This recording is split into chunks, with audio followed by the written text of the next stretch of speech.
bonjour à tous. Merci de me recevoir ici et de me permettre de témoigner, grâce à mon travail, de la fragilité des pôles et de ce que je peux en fait rencontrer au quotidien, lors des grands voyages.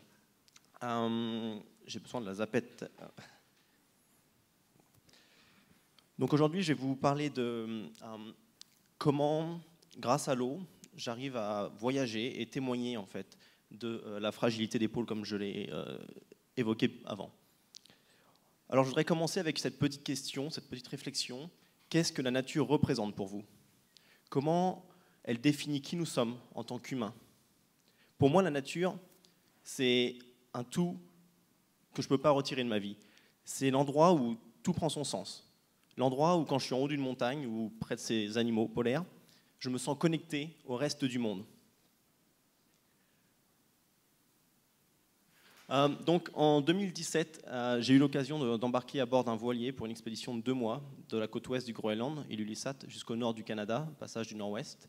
Et pendant cette expédition, ça va me permettre de créer des nouvelles images, justement en utilisant les drones. Des images que j'avais envie de créer depuis longtemps, comme je l'ai dit, parce que je voulais apporter un nouveau point de vue sur la planète. Et puis, étant plus jeune, je regardais beaucoup de travaux de photographes que j'adore toujours, mais je voulais montrer les choses différemment, parce que je me disais, bon, ça on connaît déjà les ours polaires de cette façon-là ou autre. Donc cette expédition m'a permis d'amener un nouveau point de vue sur notre planète. Alors c'est pas l'expédition ça au Groenland, mais en Antarctique.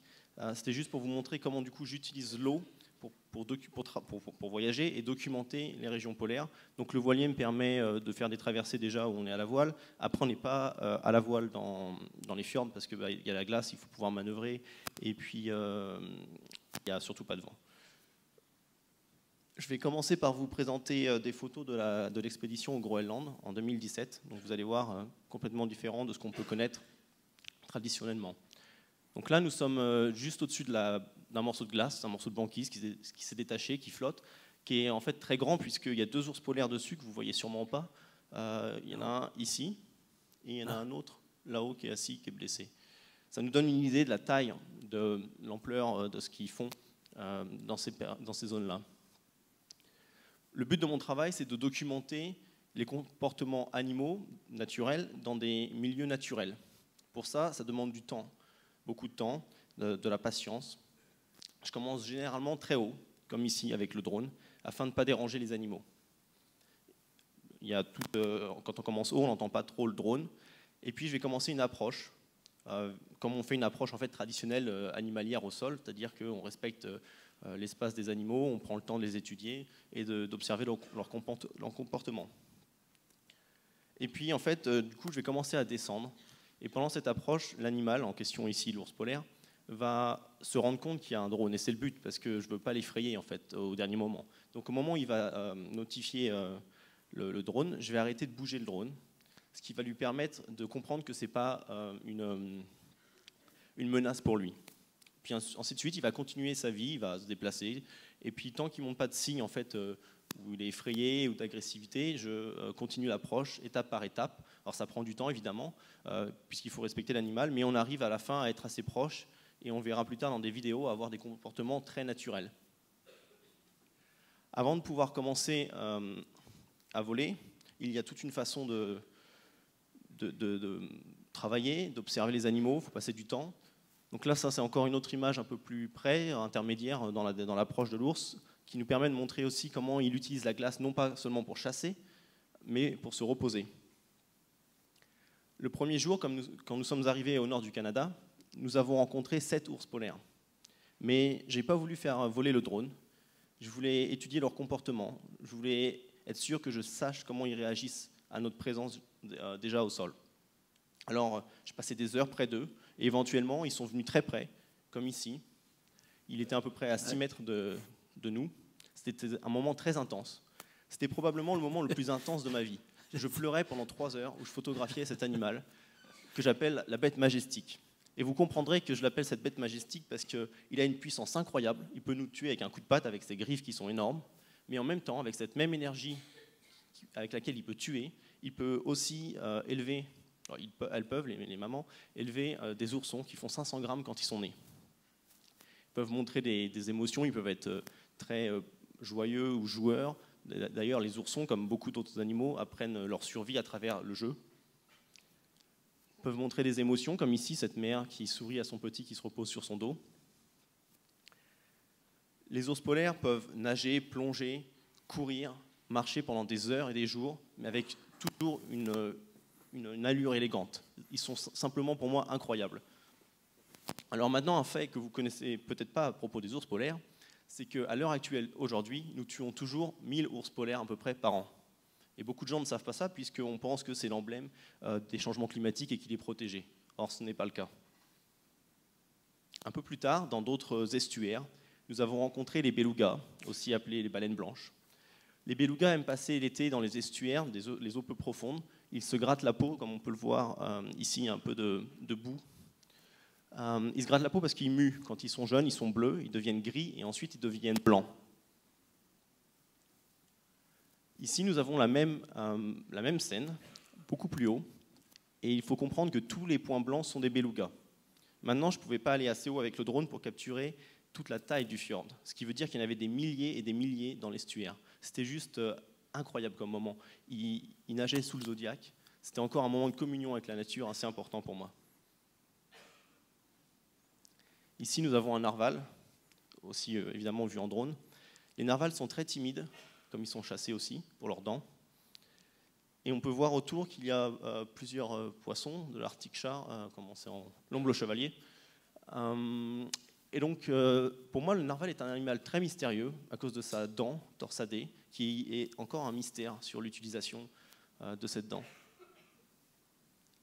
Alors ici, on passe sur de la photographie plus traditionnelle encore, mais après avoir passé 3-4 heures à ramper, à approcher le renard, c'est lui qui est venu tout seul près de moi.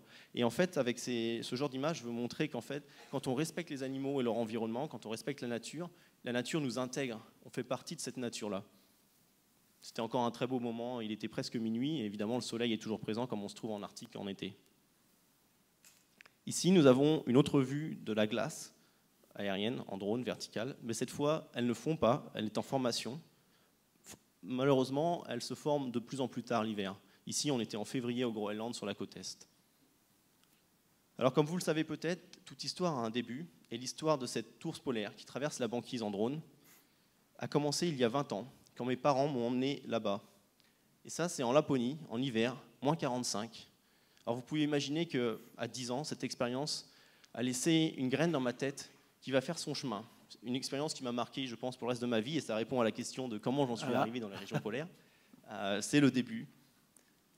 Et puis, on retourne en France, je fais mon adolescence. Je commence la photographie quand j'ai 12 ans. J'avais toujours eu cette connexion pour la nature. C'est l'endroit où, dès très jeune, je me sentais bien. Je passais du temps en forêt, en France. Et puis, bon, j'étais pas forcément très brillant à l'école, comme il le disait, ou très intelligent. Du coup, j'étais mis dans des études un peu plus techniques. Et éventuellement, quelques années plus tard, je finis ici, dans la Marine nationale, notamment à Brest, à travailler sur les NH90, un hélicoptère bourré d'électronique. Alors, vous imaginez bien à ce moment-là, dans ma vie, comment j'étais loin de mon rêve de la nature. Puisque j'avais, quand j'étais gamin, cette envie de faire quelque chose avec cette passion pour la nature. Je voulais faire un travail qui était lié à ça. Mais bon, voilà, je me suis un peu perdu en chemin, la société ne m'a pas forcément guidé. Et puis, à partir de ce moment-là, va commencer un long chemin pour trouver mon retour à la nature. Un long chemin, un long parcours pour apprendre la photographie, tout seul, par moi-même. Un long chemin pour apprendre comment on vit en Arctique. Mais tous ensemble, ces chemins seront un long chemin d'erreurs. Parce que ça va être la façon dont je vais apprendre, que ce soit la photographie ou la survie en nature. Je vais apprendre en autodidacte. Mais à ce moment-là, la photographie est déjà devenue pour moi le moyen d'exprimer mon amour pour la nature, pour exprimer ce que je ressens quand je suis là-bas. Et donc du coup, même si je tombe, même si je fais des erreurs, je reviens de voyage, j'ai aucune photo, je recommence. Parce que c'est ce qui m'anime. Donc de la même façon qu'on apprend à marcher, on tombe, on recommence. Et éventuellement, un jour, j'arrive à marcher et j'ai quelques images à force de voyager. Et ces images-là vont me donner la confiance pour postuler dans la marine, où je travaille encore, pour être photographe. Et vous savez que souvent, quand vous essayez de suivre le chemin de vos rêves, il y a des gens qui sont là pour vous dire non. Et donc c'est le moment dans ma vie où un de mes chefs dans la marine m'a dit non, tu ne feras pas photographe dans la marine, tu restes là, et ta passion, ça restera ta passion. Il n'y aura rien d'autre. Alors je me suis dit, non, c'est pas possible. Le monde ne peut pas fonctionner de cette façon-là. Alors j'ai postulé, j'ai passé des tests, et 1 an plus tard, je suis devenu photographe dans la marine nationale. J'étais content, mais j'avais toujours ce rêve de la nature. Alors, je savais que c'était juste une étape. Au même moment que je suis devenu photographe dans la marine nationale, j'ai aussi fait mon premier voyage au Groenland, qui a été un point de non-retour dans ma vie. Ce que j'ai vu au Groenland, la taille des paysages, la pureté, la beauté des icebergs, m'a marqué à jamais. Je suis rentré obsédé par le Groenland. La seule chose que j'avais en tête, c'était de repartir. Alors, je l'ai fait, je suis reparti en hiver, en été, au printemps, toutes les saisons. J'ai vécu avec les Inuits sur la glace, j'ai été chassé avec eux. Et donc, j'utilise mes nouvelles compétences photographiques pour documenter l'endroit. Ah oui, donc ça, pardon, c'était la slide du premier voyage au Groenland. Et donc ensuite, les photographies que j'ai commencé à faire au Groenland, en utilisant mes compétences de photographe que j'avais aussi apprises dans la marine, pour documenter les régions polaires. Donc tout ça, c'était en parallèle de mon travail dans la marine. C'était beaucoup de temps libre que je passais à faire ça, mais c'était encore une fois ce qui m'animait, ma raison de vivre. J'ai commencé à faire des petites expos en France, mais rien de très rien de successful. Je cherche mes mots parfois en français, pardon. Mais du coup, avec ces expos, ce travail au Groenland, j'ai créé des connexions d'aventuriers, avec des exploreurs, des voileux.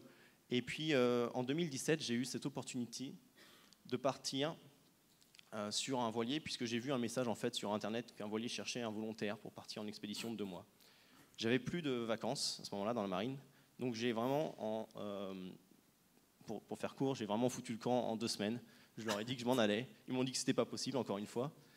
Je leur ai dit que je n'allais pas attendre que des gens signent un papier pour que je vive mes rêves. J'avais cet appel fort, je savais qu'il fallait que je fasse quelque chose avec ces compétences pour la nature, enfin cet amour pour la nature. Du coup, j'ai tout vendu, ma voiture, mon appartement, et puis je suis parti pour l'aventure d'une vie en fait, une aventure de 2 mois. Alors, c'était un peu risqué, je ne savais pas ce que serait le futur, mais en donnant une chance au futur, j'ai éventuellement créé la photo qui a changé ma vie, celle de l'ours polaire qui traverse la banquise. Je suis rentré, j'étais très content, j'avais eu des photos importantes, je pensais, mais j'avais aucune visibilité. Du coup, depuis 2 ans, j'ai travaillé sur cette visibilité, j'ai travaillé sur des parutions, et aujourd'hui, je suis très reconnaissant pour la visibilité que mon travail a obtenue grâce à plein de publications, à plein de prix. Ça donne beaucoup plus de visibilité au travail et au message que je voulais faire passer que ce que je n'avais imaginé. Mais ce n'était pas assez. Comme je l'ai dit au tout début, je voulais engager mon travail plus dans la conservation et la protection de l'environnement. Du coup, j'ai commencé à travailler avec des organismes de protection de l'environnement, comme l'IUCN. Et puis, l'hiver dernier, je me suis dit, je suis parti sur un nouveau projet en Antarctique, pour documenter l'Antarctique de la même façon que j'avais commencé en Arctique. Donc là, nous avons un iceberg énorme qui s'est détaché d'un glacier derrière. Ici, nous sommes au-dessus d'un groupe de phoques crabiers qui se nourrit au bord de la banquise. Nous avons la même espèce ici qui se repose sur la glace le matin après la chasse. Ou ici encore la même espèce mais plus près. Cette série de 3 photos nous montre comment les animaux, ici notamment les phoques crabiers, utilisent la banquise soit pour se nourrir, soit pour se reposer.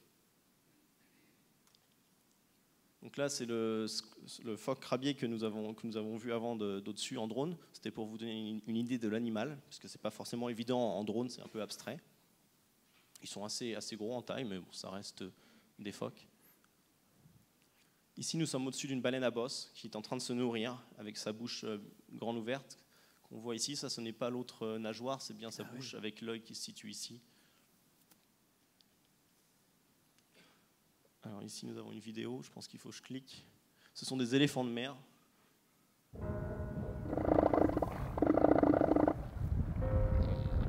Les éléphants de mer font jusqu'à 3,7 tonnes, ils sont juste colossales.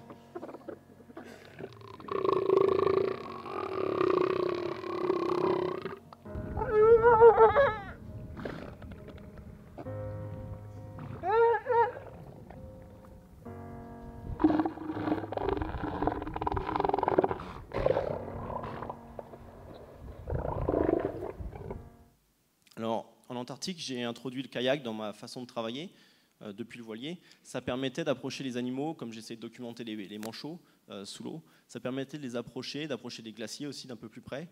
Et c'est une façon pour moi très naturaliste et très humble de faire un avec la nature, de ne pas faire de bruit. Donc nous avons aussi ici une vue plus aérienne lorsque nous faisons du kayak au milieu des icebergs. C'est assez graphique et joli les couleurs. Parfois nous sommes dans beaucoup de glace, nous avons besoin un peu de pousser les icebergs, les glaçons qui sont un peu plus gros. Donc voilà, c'est la façon dont on voyage, la façon dont on documente l'endroit. Ça prend du temps, c'est pour ça que généralement j'aime partir sur des longues périodes. Ça permet aussi de pouvoir s'adapter, de pouvoir passer du temps près des animaux, parce qu'il faut du temps, comme je le disais au départ, pour les approcher. Et donc là, c'est une petite vidéo qui va vous montrer comment je travaille généralement en Antarctique.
Ça a été trop vite. Alors plus récemment, j'ai pris part à un projet plus important, je pense à mes yeux. Je faisais partie d'une équipe de 4 photographes. Nous sommes allés au Groenland, sur la côte ouest. Pardon pour les titres qui n'ont pas été traduits. Je faisais partie d'une équipe de 4 photographes où nous sommes allés là-bas pour documenter les nouvelles recherches du scientifique Jason Box sur la fonte de l'Inland Seas du Groenland. Les études de Jason révèlent que le manque d'accumulation de neige pendant l'hiver dernier, combiné à des températures très fortes en mai dernier, résulterait à une fonte très importante l'été dernier de la calotte du Groenland. Et c'est ce qui a été le cas, puisqu'on voit que la ligne rouge ici nous montre par rapport à la moyenne que l'été dernier, ça a gravement fondu. Ce dont nous avons fait l'expérience en étant là-bas était assez effrayant. Il faisait entre 15 à 20 degrés au mois de mai, alors que normalement on a besoin de bottes et de manteaux. On peut toujours faire du chien de traîneau, alors que là en fait la toundra était déjà en floraison. Nous avons une vue ici un peu plus large de la calotte qui fond. Nous sommes déjà quelques kilomètres à l'intérieur des terres et il y a beaucoup d'eau pour la saison. Et moi, je trouve ça effrayant. Alors, les gens me disent « Waouh, les lignes sont jolies, les couleurs sont très belles ». Et en effet, on a des couleurs assez pures, assez turquoises. Mais il faut comprendre que plus la surface de la glace est bleue, plus elle est foncée. Plus elle est foncée, plus elle absorbe les rayons du soleil au lieu de les refléter. Et du coup, plus la glace fond encore rapidement. Travailler au Groenland en équipe de 4 était pour moi très important. Parce qu'à 4 photographes, on peut couvrir beaucoup plus, on peut apporter un message qui est beaucoup plus important. Et ce message a été présenté ensuite à l'IUCN et sera présenté l'année prochaine au Congrès mondial de la nature.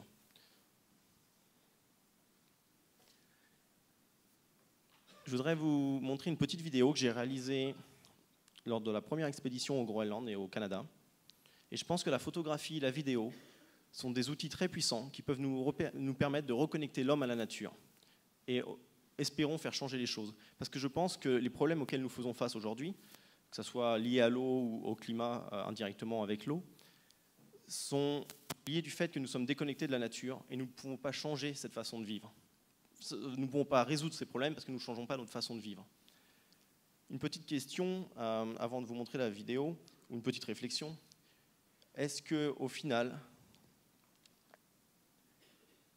écologie est compatible avec croissance constante, avec économie? C'est pour moi un sujet assez important, puisqu'on doit peut-être apprendre à vivre avec un peu plus de sobriété, plutôt que de toujours vouloir être dans le développement et croître en permanence. Et cette sobriété viendrait peut-être du fait qu'on pourrait vivre plus en harmonie avec la nature, passer plus de temps en nature. La nature me nourrit dans mon cas, et je pense qu'elle peut nous nourrir tous, elle peut nous amener des bien-être, au lieu de vouloir toujours consommer plus. Donc, je vous présente la petite vidéo I Am Fragile, qui est en anglais, pas sous-titrée, désolé, mais bon, vous comprendrez qu'elle parle de la fragilité des pôles, avec des images, je l'espère, assez fortes.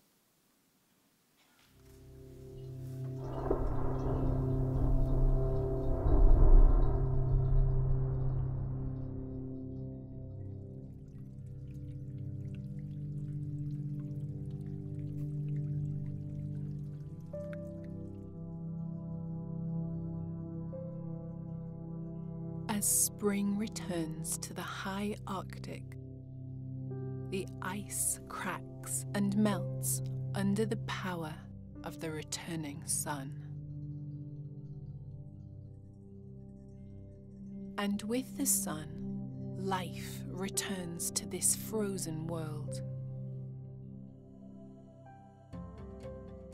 Polar bears, Arctic foxes, seals, walruses, narwhal and whales roam the Arctic in search of food. In just a few summer months, these animals have to find enough food in order to survive the next winter. Soon enough, the sun sets once again for many months through the seemingly never-ending polar winter. With greater ice melt shattering their essential hunting and breeding grounds, many species become refugees in their own natural habitat.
Voilà, merci. J'espère que ce petit voyage vous aura fait prendre conscience de la fragilité des pôles. Merci. Alors Florian, avant de partir, j'ai quand même une petite question. voilà, aujourd'hui, toutes ces photos, ces témoignages, vous les emmenez à travers le monde parce que, voilà, avec votre reconnaissance et aujourd'hui une forme de notoriété, vous participez à des expositions un petit peu partout dans le monde. Je crois que là, vous partez en Allemagne, vous arrivez de Corée du Sud. Voilà. Et comment réagissent les spectateurs ou les gens qui viennent voir vos photos expositions? Est-ce qu'il y a une prise de conscience partout? Est-ce qu'il y a des différences? Est-ce que les cultures, est-ce que vous notez ça, vous, à travers ces rencontres? Oui, tout à fait. Alors, ce qui est intéressant, c'est que selon les différents lieux où j'expose, les gens ne sont pas forcément avertis ou au courant des problématiques environnementales polaires. En France, les gens commencent à être sensibilisés ou à en entendre parler, donc ils sont moins surpris. Mais il y a des pays comme les Émirats arabes ou là encore la Corée du Sud où ils vivent dans j'appelle ça concrete jungle, hein, ils vivent dans du béton en permanence, ces gens-là. Il y a une déconnexion totale de la nature, mais j'ai vu des gens rester pendant 5 minutes à regarder une image en grand format en expo, complètement capturés par la beauté, et ils sont, je pense, touchés. Alors après, c'est un petit nombre et il y a encore beaucoup de travail à faire, mais j'espère aussi humblement que possible pouvoir avoir un impact positif avec le travail.